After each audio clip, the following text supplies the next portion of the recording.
Bonjour, alors aujourd'hui on va voir un recueil des idées fausses, des idées reçues, un petit peu comme ceux qui connaissent le dictionnaire des idées reçues de Flaubert, mais cette fois-ci c'est en mathématiques. Ce que l'on pense vrai et qui s'avère faux. Donc tout ce qu'on va voir, toutes les propriétés que je vais énoncer sont fausses, et puis après on en discute. Les idées reçues ont la vie dure, et c'est à ça qu'on les reconnaît. Il faut savoir dire non, non, non. Alors je me suis inspiré d'un texte de Benoît Klockner sur les idées fausses. J'ai enlevé certaines choses, j'en ai rajouté aussi un certain nombre, et voilà, ça a donné ce que je vais présenter là maintenant en plusieurs chapitres, et ces chapitres vont être des vidéos différentes. Alors on va commencer par l'algèbre linéaire. Voilà une assertion. Dans E, on prend K sous-espace vectoriel EI, I de 1 à K.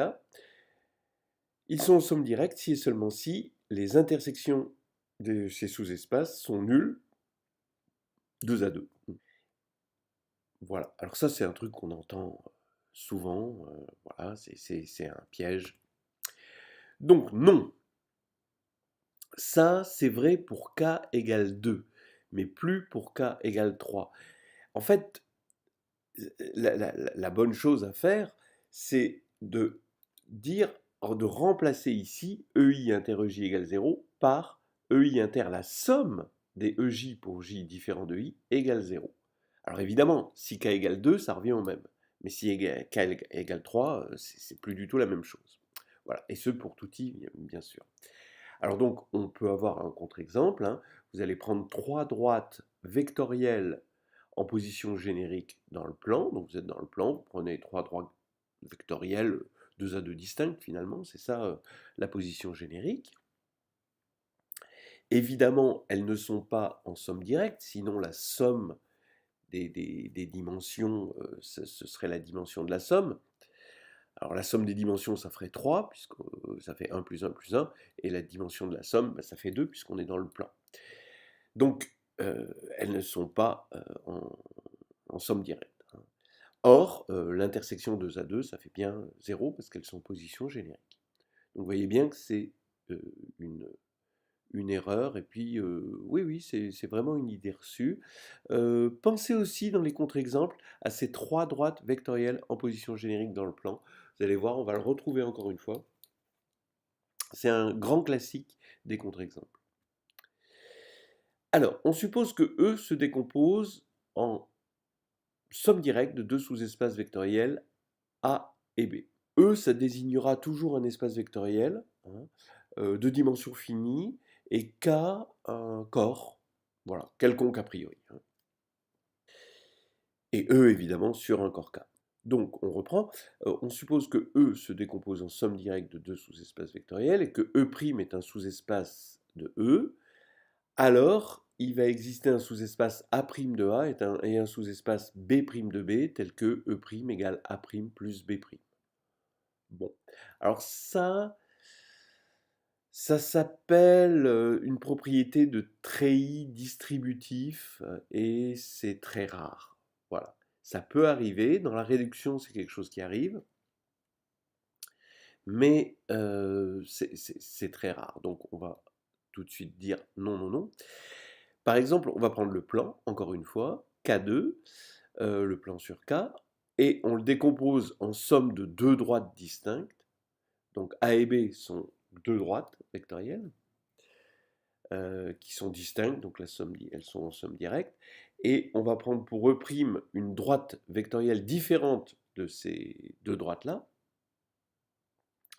Et ben, bien sûr, on, on- on va avoir aucun sous-espace de, de A et aucun sous-espace de B tel que A' plus B' est égal à cette droite-là, bien sûr. Parce que A', ce sera soit A, soit le vecteur nul, et B', ce sera soit B, soit le vecteur nul. Et on peut regarder les quatre possibilités. on verra qu'on ne pourra jamais avoir une droite distincte de A et B. Soit phi, une application linéaire de E dans F. Alors pareil, F c'est un espace vectoriel de dimension finie sur K. Si phi est injective, alors elle est surjective. Alors ça on le voit tellement, il faut savoir dire non. Ce n'est que lorsque la dimension de E est égale à la dimension de F que la formule du rang implique cette assertion. Voilà, parce que la dimension de E, ce sera la dimension du noyau plus la dimension de l'image. Donc comme la dimension, comme phi est injective, la dimension du noyau, ce sera 0.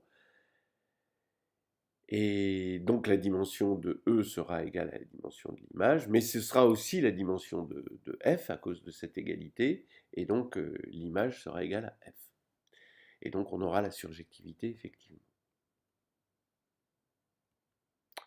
Soit phi est un endomorphisme de E.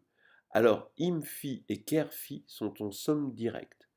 Oui, ça souvent on le pense. Alors c'est complètement faux. Il se trouve que la formule du rang nous fait croire que im phi et ker phi sont en somme directe parce que la dimension de im phi plus la dimension de ker phi, c'est la dimension de E. Bah oui. En fait, ce qui se passe, c'est que im phi est isomorphe à tout supplémentaire de ker phi. Ça, oui. Et c'est facile d'exhiber un tel isomorphisme. Mais il n'est pas supplémentaire à ker phi. Alors, en revanche, pour trouver un contre-exemple, il ne faut pas prendre phi, par exemple, diagonalisable, parce que s'il est diagonalisable, alors ça va marcher. Il faut qu'il y ait un problème en zéro. Vous voyez, il faut qu'il y ait que ker de phi soit strictement inclus dans ker de phi carré. Voilà. Et là, vous avez un contre-exemple. Alors, le premier contre-exemple qui arrive, c'est quand on va prendre cette matrice nilpotente, où on va avoir im phi, vous voyez, c'est la droite engendrée par E1, premier vecteur de la base canonique, et ker phi, c'est aussi la droite engendrée par E1. Donc ker phi est égal à im phi. Et donc ils ne peuvent pas être en somme directe, évidemment. Soit f, g, h, trois sous-espaces vectoriels de E. Alors la dimension de f plus g plus h est égale à la dimension de f plus la dimension de g plus la dimension de h moins la dimension de f inter g, moins la dimension de f inter h, moins la dimension de g inter h, plus la dimension de f inter g inter h. Voilà. Eh bien non. En fait, la formule de Grassmann, que vous voyez ici, elle est vraie. Et elle nous fait penser, évidemment, à la formule du crible pour deux parties, c'est-à-dire cardinal de A union B, et c'est égal, c'est bien connu, à cardinal de A plus cardinal de B moins cardinal de A inter B. Donc on remplace finalement dim par cardinal, plus par réunion, bon l'intersection on la laisse, et tout marche bien, la formule du crible devient la formule de Grassmann. On a envie de faire pareil avec la formule de Grassmann pour trois parties. Et on prend la formule de Grassmann pour trois parties et on obtient cette formule-là. Mais là, ça devient faux. Cette formule est fausse. Voilà. Hein, donc, c'est un peu contre-intuitif. Hein. Il suffit de prendre trois droites vectorielles en position générique dans le plan, encore une fois. Pourquoi? Parce que ici, on aura le plan, donc on aura 2. Là, on aura 3. Et là, on aura 0, 0, 0, 0. Donc ça nous ferait 2 égale 3. Donc c'est faux. Soit AX égale B, un système linéaire à coefficient dans K, qui ne possède pas de solution dans K. Il peut alors posséder une solution dans une extension de K. Une extension, donc par exemple si K égale R, on pourrait imaginer qu'il a des solutions dans C, alors qu'il n'en a pas dans R. Alors je vous rappelle donc, A, ça va être une matrice rectangulaire, B, une matrice colonne, bien sûr, X, c'est la colonne des inconnus, et on se dit, on a l'habitude, hein, on a une équation qui n'a pas de solution, on peut espérer retrouver des solutions dans une extension, comme x2 plus 1 égale 0, qui n'a pas de solution dans R, ça a des solutions dans C. Mais là, c'est pas pareil, on est dans le cas linéaire, et c'est non. Regardez pourquoi.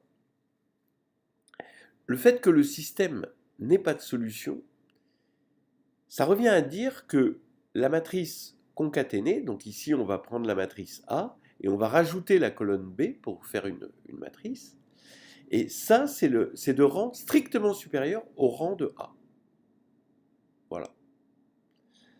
Mais on sait que le rang est indépendant du corps de base. Donc c'est-à-dire que le rang de cette matrice-là, qui est le rang d'une matrice à coefficient dans le K, si on le considère dans une extension, donc, dans un corps L qui contient le corps K, eh bien ça va devenir une matrice de même rang. Donc ça c'est un théorème. Et donc, pareil pour A, hein, ce sera de même rang. Donc on aura toujours que cette matrice-là concaténée sera de rang strictement supérieur au rang de la matrice juste A. Donc prendre une extension, ça n'arrangera rien aux solutions du système. Il n'y aura toujours aucune solution. Voilà, on va s'arrêter là et la prochaine fois, on attaquera le chapitre sur la réduction.